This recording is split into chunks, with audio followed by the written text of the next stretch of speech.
see. James Porterfield, Caitlin Miller, Misty Vasnica, Leanne Andrews, Kendra. Oh, man. List just keeps getting longer and longer. Hey, anyone here from the insurance people? What insurance people? We're running a getaway camp for kids. Did you think there wouldn't be a shitload of insurance involved? I hadn't really thought about it. Are you kidding me? Did you think I was just making all this up as some weird excuse to lure you all out into the woods? God damn it. You've got to admit that with all the weirdness we get around you and the fairly constant stream of scary stories that a person could start to imagine the worst, right? That's fair. But what else are we supposed to do? We narrate horror stories. How about something a little lighter? Well, I read a story in the tabloids. I think it was by a guy named Mark Ralston about something a little more lighthearted. I think it might have been from the New York Times. Bat Boy! No. But that would have been a good idea.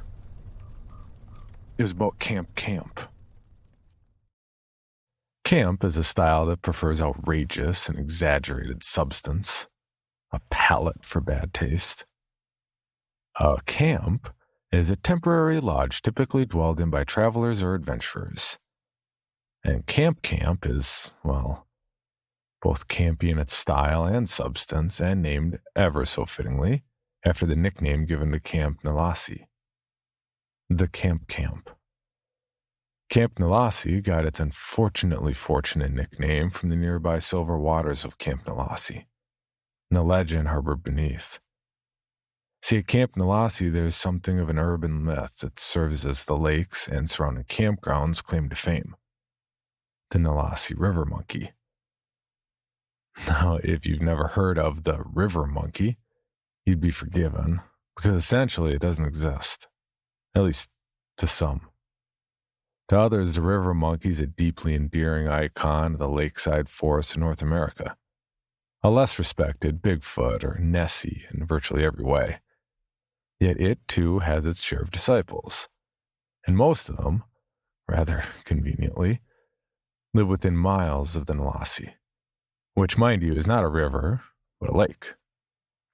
So the whole river monkey name in and of itself doesn't make a lick of sense, and neither does the legend at large. Now, you'd think that an oversized river-dwelling primate would be the last thing on people's minds, but you'd be wrong. See, people eat this kind of thing up, especially in the middle of nowhere where the only thing to do is hunt down a fictionalized monkey man. Of course he's real, a hick spat, depositing the rest of his loogie aside his boot and grinding it into the dirt. No one ain't seen him 'cause he's hiding. Why is he hiding? Ella asked, cynically jotting an X adjacent to the other two, winning her 7th game of tic-tac-toe against herself, her only worthy opponent. She did have some notes on the page, but her mind had clocked out hours ago. Was this really worth it?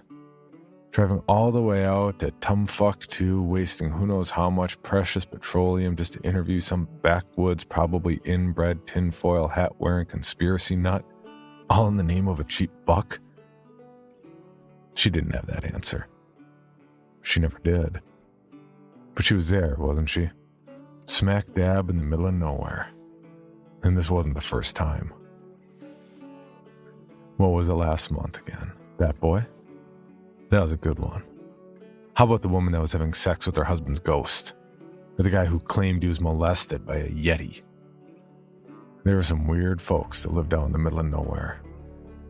And of course, by the middle of nowhere, she meant the podunks, pocketed little cesspools squirming with the kookiest weirdos on God's green earth. And if you could believe it, some of those weirdos made the other weirdos look like beacons of normalcy by sheer comparison, which only proved just how wacky some people could get when cut off from the outside world. Thankfully, most of the fringe types were harmless folks. But every now and again, there'd be one that'd stir the pot, tip the scale from conspiracy to collusion, like those crackpots that cut crop circles, the ones that gave them all a bad rap. And if they didn't, she most certainly could. Well, think about it, he said, interrupting her in her monologue abruptly, Dribble still dribbled from his scruffy chin. If he's caught, the government will probably cut him up and experiment and shit on him. Ella nodded, biting her tongue. Anything else? The man stood, obtusely quiet until he sprang alert. Oh yeah, he said, rushing back into his home. Not 5 seconds later did he emerge with a folded up piece of paper, handing it over to Ella. I drew this as soon as I saw him. The police told me it wasn't evidence, but I swear he looked exactly like that. It was the most crudely drawn picture of a monkey she'd ever seen. So much so that it looked like a 4th grader would have laughed at it.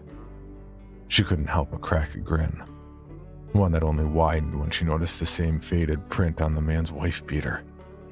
He must have noticed her eyesight as he too looked down at the scribbling on the shirt and smiled a toothy grin. You like it? He asked, eyes wide. Old Nalasi liked it so much they started selling on t-shirts. I make royalties now. Where do they sell it? Ella asked. A gift shop. I got some extras if you want one. What, size is you? The man asked, looking down at the woman's blouse and embarrassingly twitching back to eye contact with a nervous smile. I'm good, thanks. That'll be all. Ella nodded with a click of her tongue and pen. Of all the podunks she traversed in her travels, this one was the podunkiest. Ella in her brand new Lincoln Continental, now in need of a fresh wash, stuck out like a sore thumb amidst the vast array of dilapidated houses and shacks that lined the dirt road leading to her undesirable destination, Camp Nalasi, which is a place that should have only been visited by middle schoolers with an undeveloped brain. Yet the good old downtown tattletale insisted that Ella Lancaster drive her sweet ass 1,000 miles into the boonies to milk yet another tragedy, all in the name of exploitation. It was a young boy this time, 13-year-old Cody Hodgson, and unlike the guy that got fondled by the abominable snowman, this kid wasn't able to book an interview because he went missing. She could see the cover now. Young camper snatched by river monkey. Not the kind of thing the parents probably wanted to read, but according to the charts, 20 or so odd million subscribers did. The approaching fork in the road picked at the question feasting on her mind. Continue on or go home? The fast lane back the way she came was right there, after all. But if she chose it, she could kiss that overdue promotion goodbye. But maybe she didn't want it. It was the sleaziest tabloid in town, after all. Not exactly a career she saw herself in, but it paid the bills. So, with an internal release, Ella let her foot off the brake and traveled onward. It was the dog days of summer for sure, but not even a dog dared to stick its snout into the sun. Instead, it merely licked itself under the shade of an overgrown oak, wrapped in the same metal chain that drooped from its neck.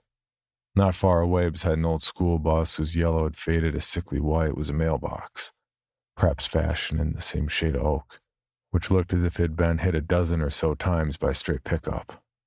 And though it couldn't sing like a dog, the worn and rusted hinges on that box attested to the history and reputation of Camp Nalasi, which had seen its fair share of eviction slips over the years. Yet here it stood anyway. The only thing not standing, in fact, was the operator of the fine establishment, a gentleman by the name of Stanley Reese, who at one time was something of a lively, happy-go-lucky son of a gun, now diminished to something of a neurotic, rocking back and forth on the porch swing that hung against the camp office window and murmuring nonsensicals himself. Then, in an instant, a brand spanking new Lincoln Continental pulled through the brush and broke to a stop atop the dusty gravel. A sight for sore eyes for Stanley, considering all the cops in and out of the place over the last 4 days. But when he noticed a fancy pants blouse and smug chiseled woman step from the elegant upholstery, something told him his worry wasn't for nothing. He descended the porch and skipped across the hot dirt on the balls of his bare and callous feet. And when he reached Ella, he smiled. Not genuinely, of course, but wide enough to pass off his falsetto tone as genuine. Good afternoon, ma'am. What brings you around these parts? He smelled like smoke, somewhere in between a cigarette and a campfire. He probably hadn't showered in days, made apparent by the caked-on layers of sweat that clung to his face and the unkempt ball of hair on his head that looked like a sleeping cat. A dead sleeping cat. "I take it you're Stanley Reese?" The man nodded clumsily. "I'm Ella, with the Downtown Tattletale. I have some questions about Cody Hodgson." The man ran his fingers through the dead cat on his head, sighing heavily. "Let me level with you, ma'am," the man pleaded, that falsetto tone dropping like a bead of sweat, which, rest assured, were dropping too. "I can tell you all about the differences between a clove hitch and a half hitch. Hell, I can show you how to kayak, shoot an arrow, and start a bonfire before time to eat lunch. But listen, I don't know how to answer all these legal questions. I don't even finish high school." Ella didn't bother with her notebook this time. She nodded out of what little genuine pity she had for the well-meaning man and rephrased her prompt. "All I want to know is what happened, from your point of view." "Well, I mean, I didn't see much of anything. I was getting supper ready, and some of the campers swarmed me, told me about Cody. Immediately, I thought the worst. Hell, I didn't know if the kid could swim, but the cops never found anybody in the lake. He's just gone." Ella nodded, biting her lip before asking, "What campers?" "Oh, friends of his, I take it. Dozen or so boys. They all felt terrible. See, they told me they'd told Cody if he went into the outhouse, a spider would crawl up his butthole and lay eggs in his stomach. Kids, right? Anyways, the kid refused to even look at the damn latrine, so he decided to go pop a squat out in the woods. After about 45 minutes or so, when supper was almost ready, one of our counselors asked his classmates where Cody was, and they didn't know. Then they all came to me." Ella logged the story in the back of her mind, like chicken scratch on her soggy brain. She could tell that Stanley couldn't stand another question about the boy, so she opted to ask what was, in her eyes, a seemingly harmless one. "So, do you think it was the monkey?" Stanley swallowed back any words he might have been rash to say. Clearly, he had something on his mind, but his shifty eyes suggested that he might have not been at liberty to say it. After 2 more glances, east and westward, confirming that no one else was around, he moved in closer to Ella, who could smell the sweat that had seeped under his pits. "That monkey," he said, "is the reason this camp is still standing. People love that shit. Oh, pardon my French. So much so that we got a damn gift shop about him. So, real, not real, doesn't matter to me. He sells. I didn't even go to business school, ma'am." "So you're saying it's a hoax?" "All I'm saying is that we're about to get a lot more business.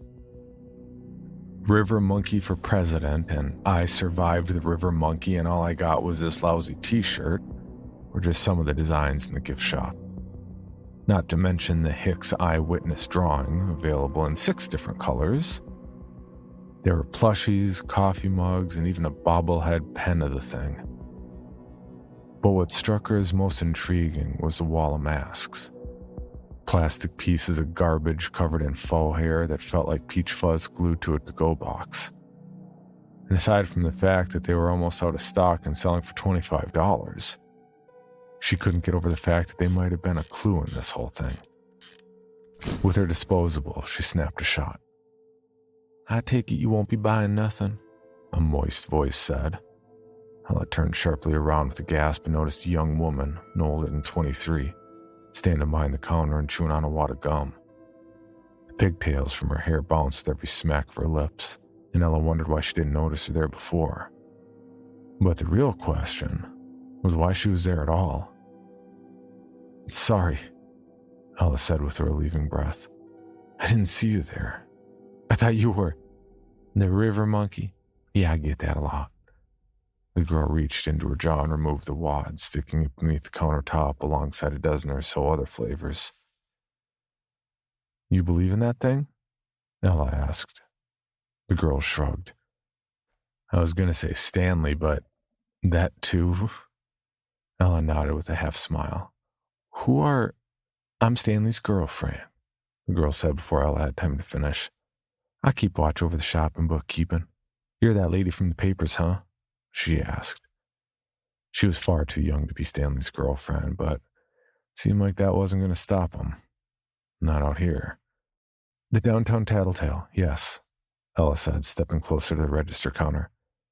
Yeah, I've read it before. You make us country folks sound like hillbillies, she said, a sour look on her face. We're not all crazy, you know. Ella nodded softly. I know. Sorry. It was a relief saying that word for what might have been the first time. Oh, it's all right, the girl said, noticing the embarrassment on Ella's face. The name's Angie, she said as she extended her hand. Ella. The girl's hand was softer than she expected, and yet her grip was firmer. Those masks sell well? Ella asked. Angie looked over her shoulder and nodded. Oh yeah, most popular thing we sell. Campers like to scare each other, especially around the fire, telling ghost stories and whatnot, and then popping out in masks. It's pretty funny. I bet, Ella said with a smile. You ever think their pranks go too far? Angie shrugged. I don't know, she said. One time we had a kid fall into the river with his pants down. Guess friends might have taken that one a little too far. Ella nodded in understanding, stepping even closer to the countertop. Another step and she would have been touching it. The reason I ask, she said, is because Stanley said this kid had bullies. Do you think they'd ever do anything to hurt him? Angie chewed on the question for a second, popping a quarter into the gumball machine on the counter and twisting. A bright red sphere barely dropped into her hand before she jammed into her mouth and crunched. The rack of masks stared back at her from across the wooden shack, and she put two and two together. Are you saying they framed the river monkey? Ella shrugged. Are you? Angie couldn't answer that one. I think it'd be hard to mistake a giant monkey for a 12-year-old kid in a Halloween mask, Angie said, duly noting the rack of masks.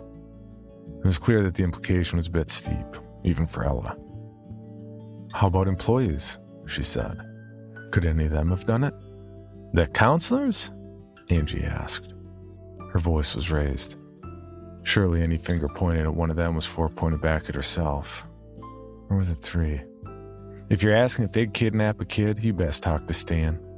And not even he'd know, she said, a shot of hot air escaping her nostrils as she chortled. What? You think we run background checks out here? Ella knew they didn't. It could have been anyone. And anyone came in the form of a crudely torn piece of paper wedged ever so conveniently beneath the driver's side windshield wiper of her Lincoln. She just finished photographing the place as the sun began setting, and if she was going to reach the hotel before midnight, she needed to get going. The one-lane country road stretched on for miles, and it wasn't like she could take the freeway. Angie and Stanley bid her farewell with a parting gift, or perhaps just a bribe to keep her article positive. A t-shirt with a doodle that was all too familiar to her by this point. She smiled and thanked them and turned for the car. And that's when she saw it. Paper. It looked as if it had been ripped from a spiral notebook. The paper moist and grungy and smeared with a nearly legible semblance of letters. Yet somehow she could faintly read the words. I know, followed by an address. A tip. It would have been foolish for any woman, especially one as young and ambitious as Ella, to drive out to some lonesome house in the middle of nowhere, and in the middle of the night, and waltz right through the front door. God knows what might have been waiting for her. But then again, Ella was young, and she was ambitious. The drive was only about 5 miles or so, yet the curved and treacherous terrain made the spindling journey last about an hour. All the while, the moon's reflection off the Nalassi acted as a sort of guide, the only beacon of light aside from her zigzagging high beams, which weren't doing her much good anyway. She almost struck 2 trees and killed a deer, so it was a relief when she caught the first glimpse of a house, the first one she'd seen in what felt like miles. It was a solitary, beat-up-looking place, engulfed in a nearly endless darkness, if not for the single bulb that illuminated the front porch. What the light revealed was about as tired-looking as she must have been, and for a moment, in her state of numbed weariness, it dawned on her that this whole thing might have been one big practical joke.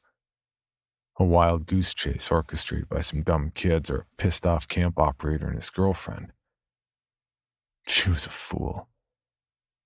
No, she should have turned back. Something in her, call it her drive or that sheer ambition, forced her from that Lincoln up the front steps and onto the welcome mat, which, if it were trying to welcome her, definitely missed its hospitable mark, being about as tattered and worn as the note from her windshield. "Hello?" The voice was about as abrupt as the entire situation was, and yet she still wasn't expecting it. She was spooked. Through the crack of the door, she could make out a dimly lit face. A man, his skin lumpy and stretched, with jet black hair jetting out of his ears and nose. "Sorry," she said, composing herself. "Are you the one that left the note on my car?" The man nodded. "Yes." He tried to pull open the door when it snagged on the metal chain. He tried again, harder this time. "You've got to unlatch the..." Ella started, but before she could finish, the man ripped the chain from the dry rotted wood. Its hinges squealing as it opened wide, filling the dark house with the same dull glow of the porch light. "Thanks," she murmured and stepped inside. The first step she took forced her to dip about a half inch or so into the floor, her weight forcing the wood to creak. She caught her bearings and surveyed the house as she approached a dining room table amidst what was largely an empty room cast in the blackness of night.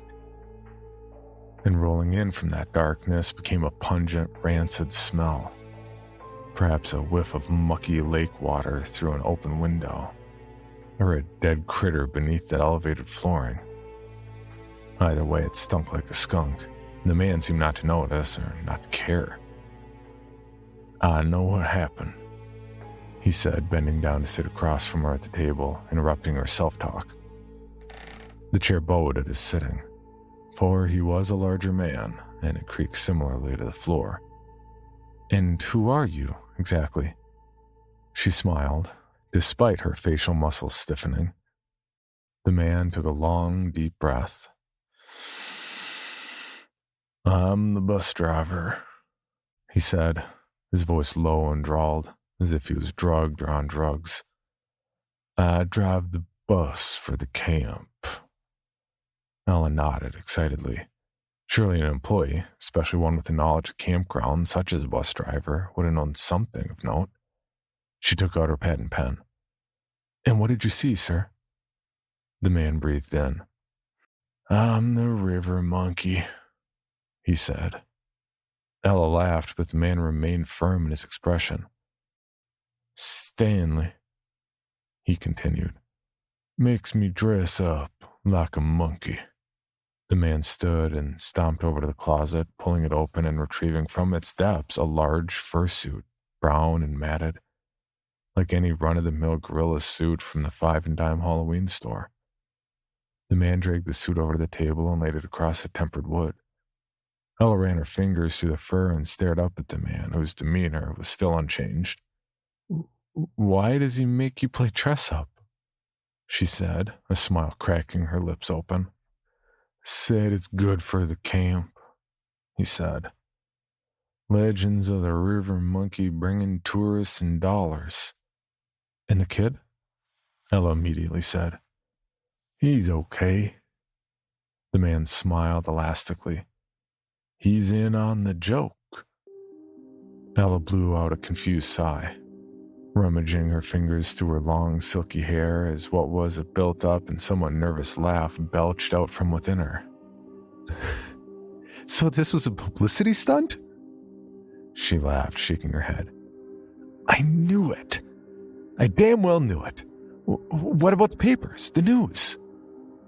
"All in on the joke," he said. "Bringing tourists and dollars." Ella slapped the table, a smile wider than her cheeks spread across her face. Of all the kooky stories she'd heard over the years, over her many travels nationwide, this one was the kookiest. She pulled out her disposable camera and aimed it readily at the suit draped over the table's ledge. Before she pushed the little black button, she stopped herself and glanced up at the towering man. "You don't mind, do you?" "No," the man said, lifting a large hand. She snapped away. After she finished snapping, she politely thanked the man and stood from her seat. This was going to make one hell of a story. And if she could manage an interview with Cody Hodgson, it might even make the front page of the next issue, she thought. "Thank you, Mr. Bob," the man said. "Bob, thank you." Ella turned to face the door when the long road ahead dawned on her. It'd be hours before she'd reach the hotel. "Might I use your bathroom?" she asked, turning back around to face him. Bob looked off into the shadowy darkness, assumedly toward the bathroom in question, and nodded his head slowly. "It'll only take a moment," she said before entering the darkness and finding her place. It was colder in this part of the house, and after her eyes adjusted, she could make out the frame of a door filled with a hue from the nearby window, overlooking Camp Nalassi. It really was a beautiful sight, but her enjoyment was cut short by the returning stench that quickly filled the room, even stronger than it was before. She locked the bathroom door and, not unlike her, began to snoop diligently. And when she stuck her nose too close to the shower curtain, she backed away, knowing all too well that she'd found the source of the smell. With one tug, she pulled the curtain back, and a wall of that same stench hit her in the face. She teared up with one breath, stepped back, and had to force her eyes open to see what it was. A black mass, lying in the tub.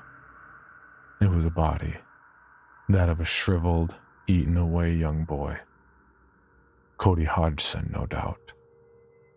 Before a moment to process, there was a thud on the door, a jingling of the handle, before Bob's voice, muted and monotone, pushed through from the other side. "Open the door," he said. The handle jiggled again. "What the hell is this?" Ella screamed. Bob didn't answer. And after a deafening, silent moment, there was another loud thud from the other side of the door. "Open the door," the voice said. It was Bob's, but it was far deeper than even a moment before. Ella didn't respond. She'd already shuffled along the bathroom wall to the window, trying to pry the rusty metal open. It wouldn't budge. The handle began jiggling faster, the thuds ramping into a succession of loud, heavy bangs. "Open! Open! Open!" the voice screeched. It was deep and booming. It no longer sounded human, as if Bob was completely replaced by something awful and animal. The repeated lone word from the voice began to lose all semblance of meaning, as though the voice itself didn't even know what it was trying to say. The handle kept spastically shaking until it flew off the hinges, falling to the floor and rattling. Then, suddenly, two long, hairy fingers poked through the hole where the handle once sat and scraped the wood violently.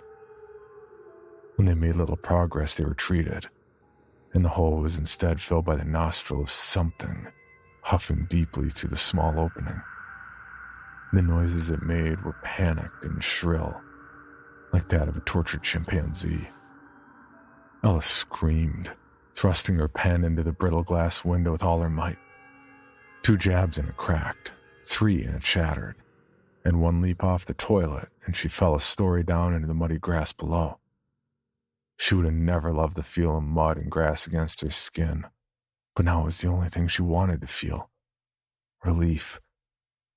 She jumped to her feet and dashed for the car, not turning back. She could hear rummaging from within the house as she fled. A boost of adrenaline filled her as she turned the corner of the house and saw the Lincoln Continental, and with a final gust, she reached the car, flung open the door and jumped inside, locking it immediately. She caught her breath, but only for a moment as she shoved the key into the ignition and turned it. The high beams flashed on, and that's when she finally saw it. The Nalassi river monkey. It was halfway from the house to the lake, sprinting with all its might with a jagged stagger. It must have been 7 feet tall and covered in a mangy coat of jet black hair. And unlike the image in her head, it was lanky, not bulky like the traditional ape she'd seen at the zoo. And at the same time, it was like the image she had seen, the ugly one that Hick had drawn. It really was that ugly. In its arm, it held Cody Hodgson, what was left of the boy anyway. He was hanging from its gangly hand, which nearly touched the ground. And from what she could tell, there was something else hanging off its wet fur. Skin. A type of rubbery suit fashioned from human skin, which at one point she might have called Bob.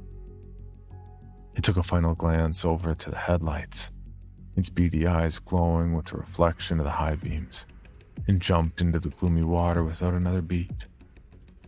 Ella, without waiting around herself, put the car in reverse and hightailed it out of there.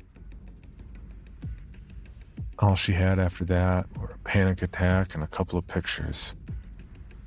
Mostly of the rundown summer camp in a dirty old monkey suit, which wasn't exactly going to make her story any easier.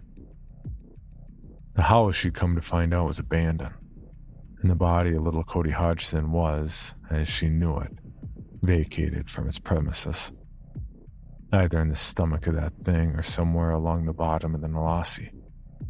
The only thing she had to go off of was her own testimony, which, given her track record of falsified tales, wouldn't have held up too well either. No one would ever believe her. Not even the folks back at the downtown Tattletale, who never took any of this shit seriously anyway. And who could blame them? Who could blame her? That's at least the story they're going with at Old Camp, with variations here and there, of course. Some of the times the yarn is spun around the fire, and campers go into gory detail of how the river monkey ate her guts out. That one usually ruins most of the group's appetite for s'mores.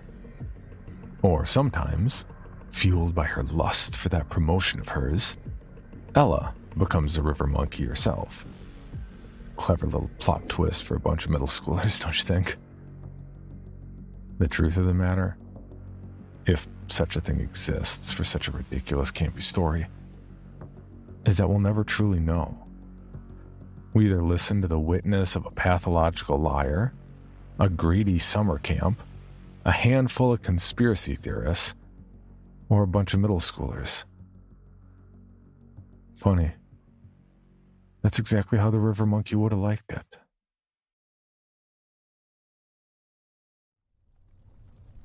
Okay. I'll admit, that isn't nearly as bad as the stories you tell about your past. Thank you. Wait, I hate to admit it, but I'm feeling a little better about this whole camp thing. you are? I mean, you are.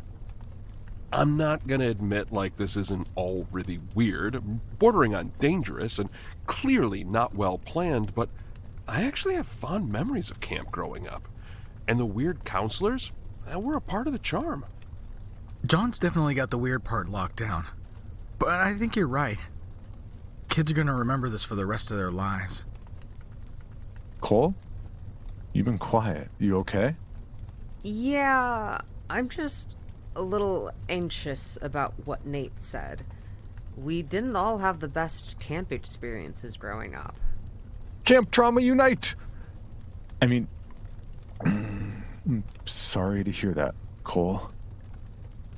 Where'd you go to camp? A place called Camp Omega. I remember it like it was yesterday. Camp Omega in the foothills of Virginia in some small town. It was like any other camp. Bunks to sleep in, campfires at night, and friendly counselors. Looking back on it, maybe too friendly. At the time, I thought they were just being friendly because it was their job. I have never been so wrong. Camp was fun at first, though the activities were a bit odd. We had to make these dolls that looked like us. Mine had straw for hair and blue button eyes. Then we had to make these bracelets with our names on them.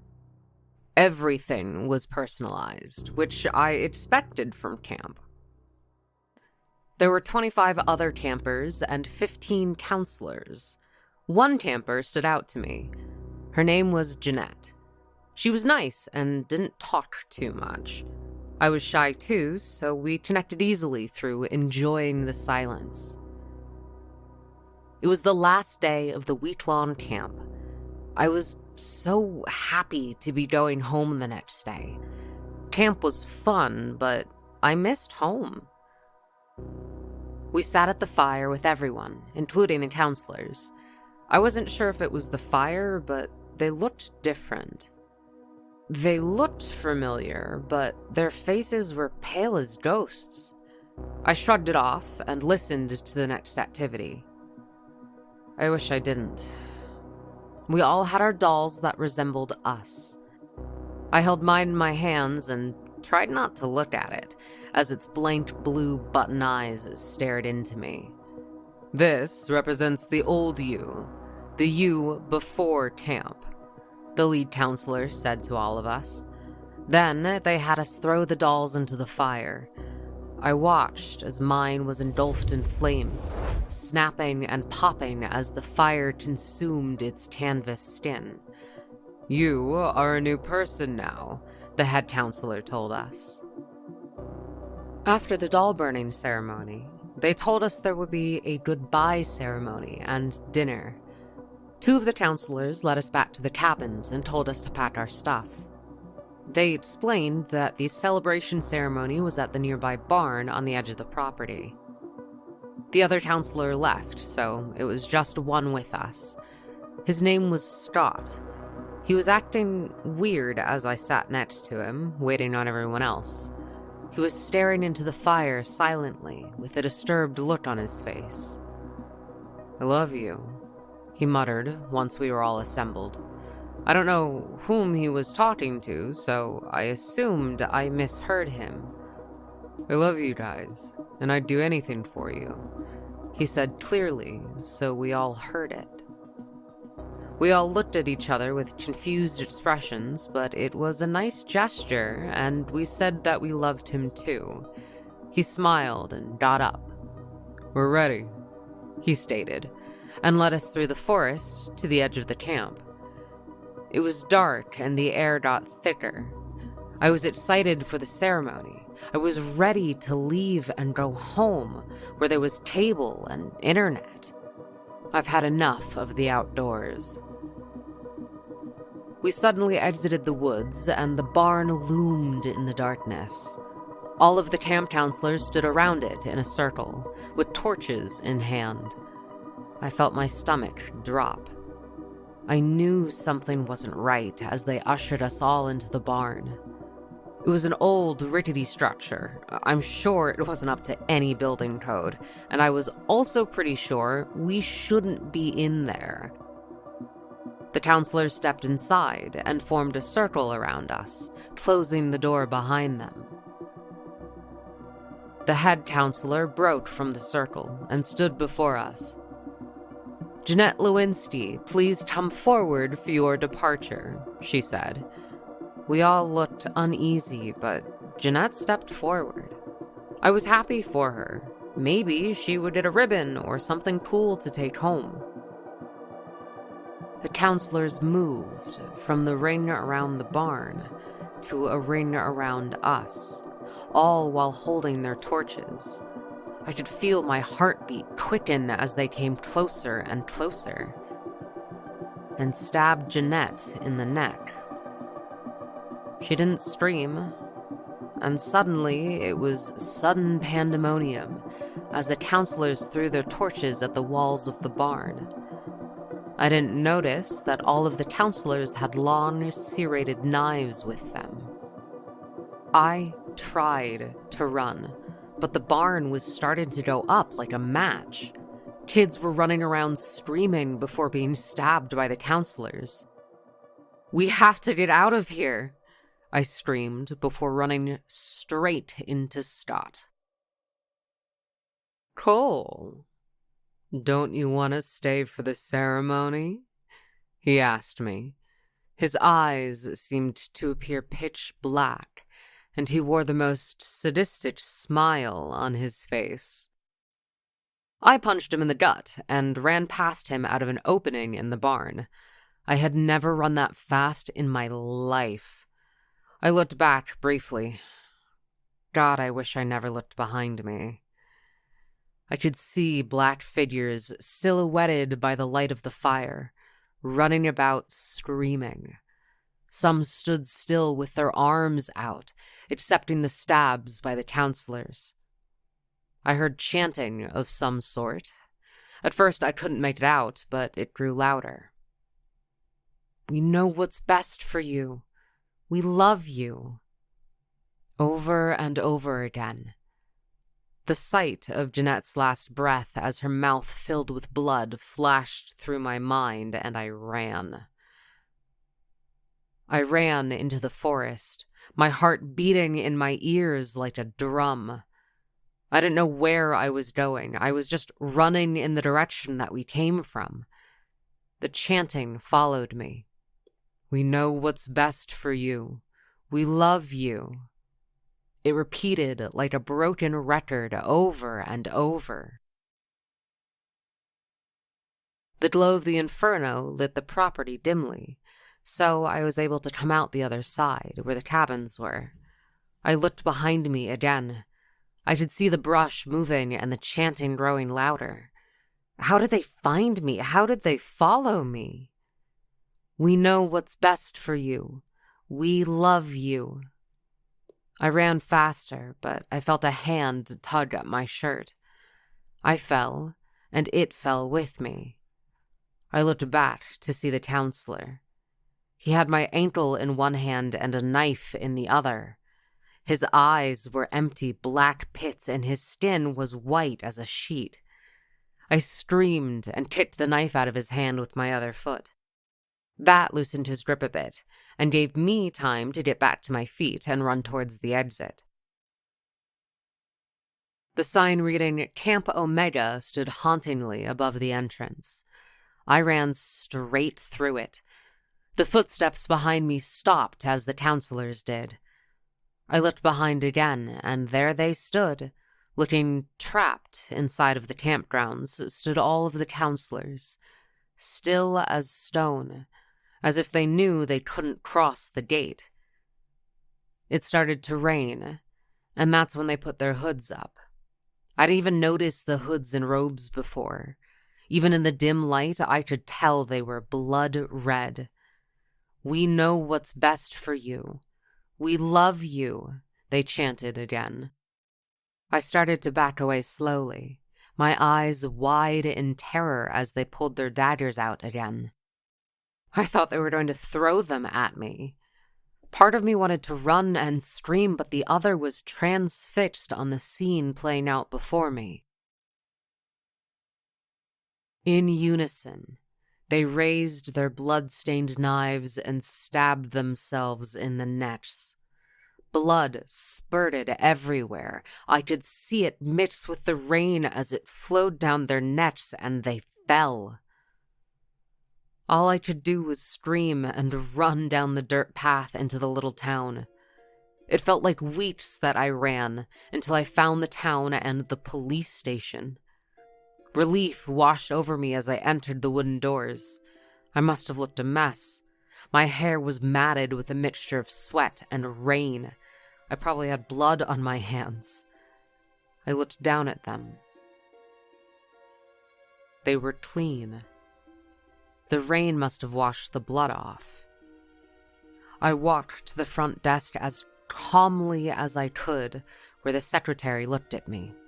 She had a shocked expression on her face, as if I had just risen from the dead. I assume it was because of my disheveled appearance.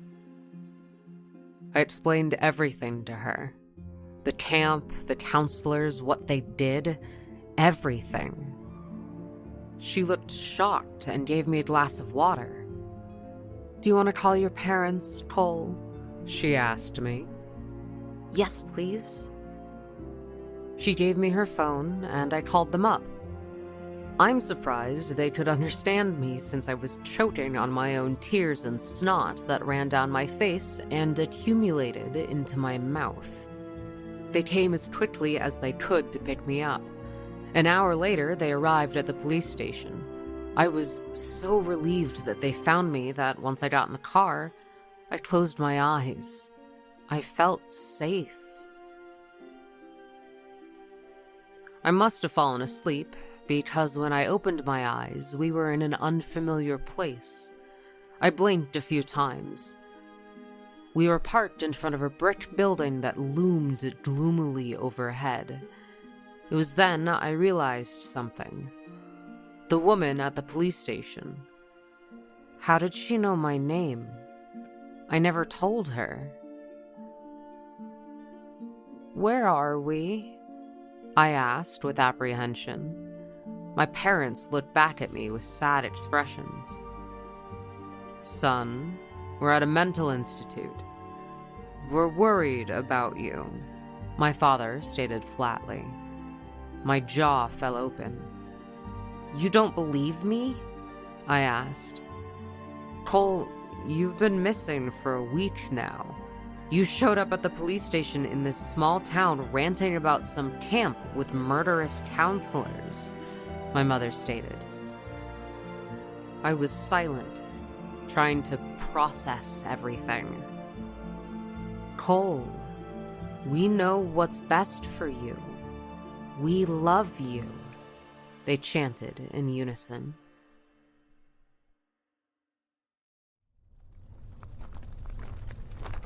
Aw, that's really sweet. Obviously they really cared about you. Did you hear anything other than that last part? Where'd you even go? I had to quit go and mind my own business. Maybe you should too. Rude. You know what? I'm under a lot of stress here. Do you have any idea what kind of pressure builds during all this? There's barely any of us left at the campfire because of reasons that I'm not entirely clear on, and it's basically a countdown until a busload of kids shows up here. There's still a lot to do. Like what? Do you need help with anything? You really need to delegate more and not put so much pressure on yourself to do this yourself. No. I have to do this. I have to let some stress out. I'm gonna go cut some firewood. Cole, can you give me a hand?